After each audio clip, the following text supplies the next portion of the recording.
വിശുദ്ധ ഖുർആൻ എന്നത് കേവലം ഒരു വചന സമാഹാര ഗ്രന്ഥമല്ല എന്നതാണ് ആ പറഞ്ഞതിൽ നിന്നെല്ലാം നാം വായിച്ചെടുക്കുന്നത്. ആയിരക്കണക്കിന് വചനങ്ങൾ എഴുതപ്പെട്ട ഒരു പുസ്തകമായി മാത്രം കണക്കാക്കപ്പെടേണ്ടതല്ല, മറിച്ച് ഒരുപാട് ജീവിതത്തിൻ്റെ എല്ലാ മേഖലകളിലെയും പ്രവർത്തനങ്ങളെ ശക്തിപ്പെടുത്തുകയും സംശുദ്ധീകരിക്കുകയും ചെയ്യുന്ന, അതിലൂടെ സ്വന്തത്തിനും നാടിനും കുടുംബത്തിനും ലോകത്തിനും തന്നെ നന്മയായി മാറുന്ന, അതിലേറെ ഇരു ലോകത്തും സന്തോഷം നേടാൻ കഴിയുന്ന സന്ദേശങ്ങളായിട്ടാണ് വിശുദ്ധ ഖുർആനിനെ കാണേണ്ടത്. ഞങ്ങൾ വിശ്വസിക്കുന്നു എന്ന് പറഞ്ഞതിൻ്റെ പേരിൽ നിങ്ങൾക്ക് രക്ഷ ലഭിക്കുമോ എന്ന ഒരു ചോദ്യമുണ്ട് വിശുദ്ധ ഖുർആനിൽ. വളരെ ശക്തമായ ഒരു ചോദ്യമാണ്. അതായത് നിങ്ങൾ വിശ്വസിച്ചു എന്ന് പറയുന്നത് കൊണ്ട് പരീക്ഷിക്കപ്പെടാതെ വിട്ടേക്കപ്പെടുമോ എന്ന്. അഹസിബൻ നാസു അൻ യുത്റകൂ അൻ യഖൂലൂ ആമന്നാ വഹും ലാ യുഫ്തനൂൻ. ഒരുപാട് സ്ഥലങ്ങളിൽ ഈ ഒരു ചോദ്യത്തിലൂടെ വിശുദ്ധ ഖുർആൻ തുടങ്ങിയത് കാണാൻ കഴിയും. നേരത്തെ പറഞ്ഞ കാര്യങ്ങളിലേക്കൊരു ചേർത്തുവെക്കൽ മാത്രമാണ് ഞാൻ ഈ സമയം നടത്തുന്നത്. സത്യസന്ധതയില്ലാത്ത വിശ്വാസം പറഞ്ഞതിനർത്ഥം വചനസമാഹാരമായി കാണുമ്പോൾ ആ വചനങ്ങൾ ഒരു ഭാഗത്തുണ്ട്, അതിൻ്റെ പാരായണം പ്രഭാതത്തിലും പ്രദോഷത്തിലും നടക്കുന്നുണ്ട്, അതിൻ്റെ മനപ്പാഠ സംരംഭങ്ങളിൽ നമ്മുടെ മക്കളെ പറഞ്ഞേക്കുന്നു, അല്പം നമ്മളും പഠിക്കുന്നുണ്ട്. ഇതിലപ്പുറം അത് സത്യസന്ധതയില്ലാത്ത ഒന്നായി മാറുന്നുവെങ്കിൽ ഖുർആനിനെ വിശ്വസിക്കുന്നുണ്ട്, അള്ളാഹുവിൻ്റെ കലാമാണ്, അതുപോലൊരു ഗ്രന്ഥമില്ല എന്നൊക്കെ വിശ്വസിക്കുന്നു. പക്ഷേ സത്യസന്ധത അതിൻ്റെ കൂടെയില്ല, മീൻസ് അത് ലൈഫിൽ പകർത്തപ്പെടുന്നില്ല.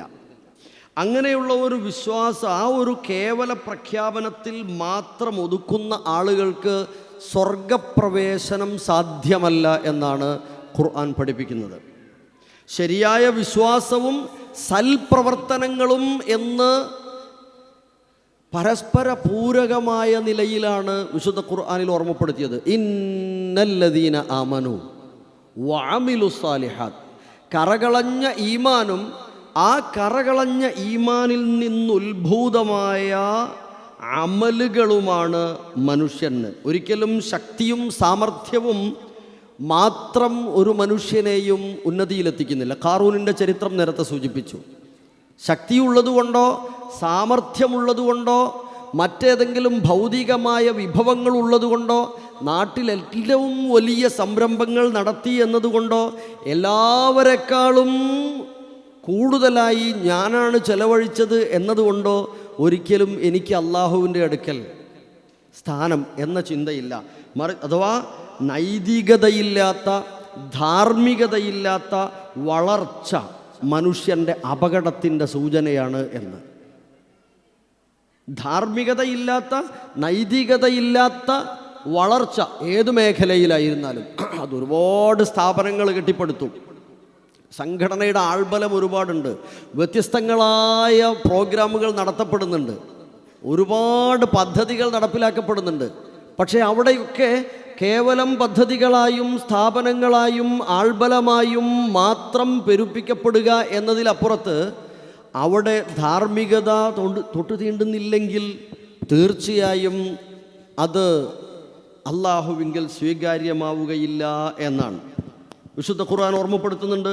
വദ്കുർ അഖാ ആദിൻ ഇദ് അൻദറ ഖൗമഹു ബിൽ അഹ്ഖാഫ് وقد خلت النذر من بين يديه ومن خلفه ألا تعبدوا إلا الله إني